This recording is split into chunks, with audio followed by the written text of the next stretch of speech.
Kuna tatizo ambalo limejitokeza, na tatizo hilo ni wizi wa mtandao. Wizi wa mtandao, yani cyber criminal, na jinsi ya kuzuia. Kumekuwa na wimbi kubwa la wizi wa mitandao, Mheshimiwa Mwenyekiti. Lakini kwa upande mkubwa TCRA na polisi wanajitahidi kudhibiti wizi huo wa mtandao kwa asilimia kubwa sana. Lakini wizi huo bado unaendelea. Mheshimiwa Mwenyekiti, katika kutatua hali hiyo, mimi ningeomba kwanza wizara labda ingekabiliana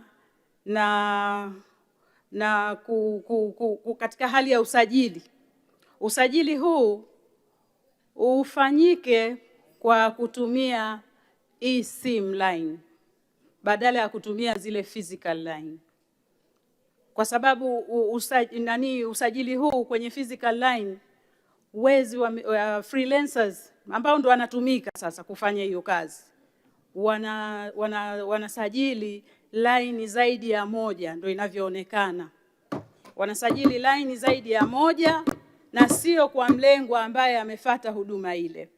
Na jinsi gani wanatumia? Wana njia nyingi za kutumia, lakini nafikiri mojawapo huwa wanatumia sana eneo la kusema mtandao haupatikani. Sasa maelezo yao mtandao haupatikani, wanaokwenda pale ni innocent, hawaelewi kitu chochote. Wazee pamoja na wakina mama, anaambiwa mtandao haupatikani, anakaa anasubiri. Kumbe wale wanasajili line zaidi ya moja kwa jina la yule mlengwa. Kwa hiyo sasa nafikiri kwenye kusajili upande wa hii eSIM utasaidia, lakini wakati huo huo serikali ina uwezo wa kuanzishia hawa wanaosajili vituo kama vile mawakala wa pesa. Badala ya kuwa wanarandaranda mitaani kusajili, basi wawe na vituo maalum kufanya usajili ule. Kwa sababu hii inaonekana ndio inasababisha wizi mkubwa wa mtandaoni. Watu wanaibiwa sana. Sasa hivi dunia imekuwa kijiji, kila kitu kinafanyika kwenye simu ya mkononi.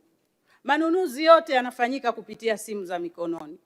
Hizo pesa zinakuwepo kwenye simu za mikononi, lakini ndo saa zote hizo pesa tunaibiwa.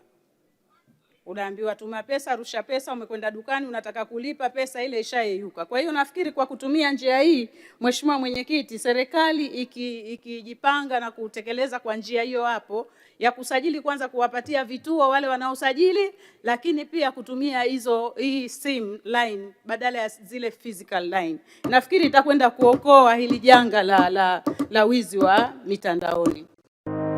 Ili kuwa mwanafamilia bora wa Global TV, usisahau kusubscribe, like, kushare na kucomment. Baada ya kusubscribe, bonyeza alama ya kengele ili kupata taarifa kwa kila video inayopanda Global TV Online.